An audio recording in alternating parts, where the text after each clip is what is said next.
Selamat datang di kanal ini, ruang di mana kita mengurai dinamika ekonomi dunia dengan perspektif tajam dan berimbang. Pada episode kali ini, kita akan menelusuri jejak krisis finansial global yang mengguncang pasar abad ini. Sebuah badai ekonomi yang bukan hanya menguji ketangguhan pasar, tetapi juga mengubah wajah kebijakan finansial dan politik lintas negara.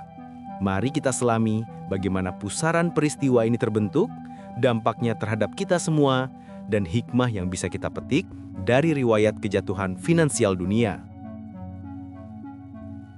Pada lembaran sejarah modern, krisis finansial global bukan sekadar catatan angka dan grafik yang menurun.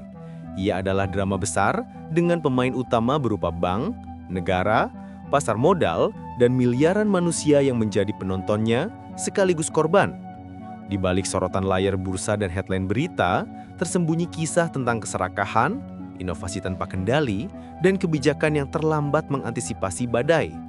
Episode ini bukan hanya menceritakan fakta, tetapi juga membuka tabir mengapa sistem yang tanpa kokoh bisa runtuh seketika, dan bagaimana guncangan itu membentuk ulang tatanan finansial abad ini. Krisis finansial global merupakan fenomena berulang yang meninggalkan jejak mendalam pada perekonomian dunia. Dalam abad ke-21 saja, beberapa guncangan ekonomi skala besar mengguncang pasar keuangan, mempengaruhi kebijakan pemerintah, dan mengubah perilaku pelaku ekonomi. Pada awal milenium baru, pasar saham teknologi Amerika Serikat mengalami gelembung akibat euforia investasi di sektor internet. Saham-saham perusahaan teknologi melambung tinggi tanpa didukung fundamental yang kuat. Ketika gelembung pecah, banyak perusahaan bangkrut, investor merugi, dan pasar saham Nasdaq kehilangan lebih dari setengah nilainya. Krisis ini menjadi peringatan pertama abad 21 bahwa inovasi teknologi tanpa manajemen risiko dapat berujung petaka finansial. Beberapa tahun kemudian, dunia kembali diguncangkan oleh krisis finansial global 2008. Krisis ini bermula dari pasar perumahan AS melalui produk subprime mortgage. Ketika kredit macet melonjak, lembaga keuangan besar tumbang, dan efek domino menyebar ke seluruh dunia, memicu resesi global terburuk sejak depresi besar 1930-an. Banyak negara mengucurkan paket stimulus besar-besaran untuk menyelamatkan perekonomian. Sementara, sistem perbankan diperketat regulasinya. Setelah itu, banyak negara Eropa menghadapi beban utang besar, terutama Yunani, Portugal, Irlandia, Spanyol, dan Italia.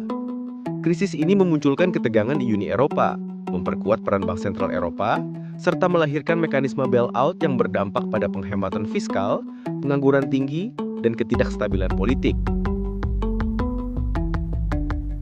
Gejolak juga terjadi di pasar negara berkembang.